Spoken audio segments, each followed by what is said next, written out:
संपूर्ण महाराष्ट्रामध्ये हक्क यात्रा सुरू आहे आणि बच्चूभाऊ कडू यांच्या नेतृत्वामध्ये आपण लढताय.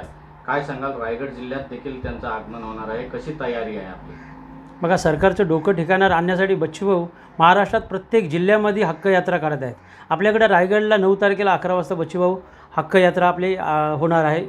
9 तारखेला गुरुवारी महाराष्ट्रातून तर खूप लोक येतील आणि रायगडमध्ये आम्ही खूप तयारी केलेली आहे. अशा पद्धतीने तयारी केली की प्रत्येक खेडेगावातून शेतकरी, मच्छीमार, मेंढपाळ आणि कोळी समाज हा भरपूर संख्येने इथे येणार आहे आणि भाऊ त्यांना मार्गदर्शन करणार आहेत.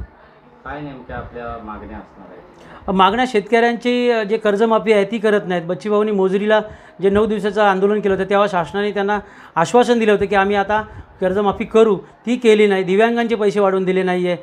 अक्षरशः सरकारने चेष्टा लावलेली आहे आणि आता अख्ख्या सगळ्या जिल्ह्यांमध्ये चांदा ते बांधा बच्चूभाऊ फिरत आहेत. तर याच्यातून लोक एकजूट करून आम्ही 28 तारखेला नागपूरला जो आमचं आंदोलन आहे, फडणवीसांच्या घरातच घुसणार आहोत आम्ही. त्या आंदोलनाची ही तयारी आहे आमची आणि त्यासाठी मार्गदर्शन करायला रायगडला बच्चूभाऊ येत आहेत आणि आम्ही खूप तयारीमध्ये आहोत.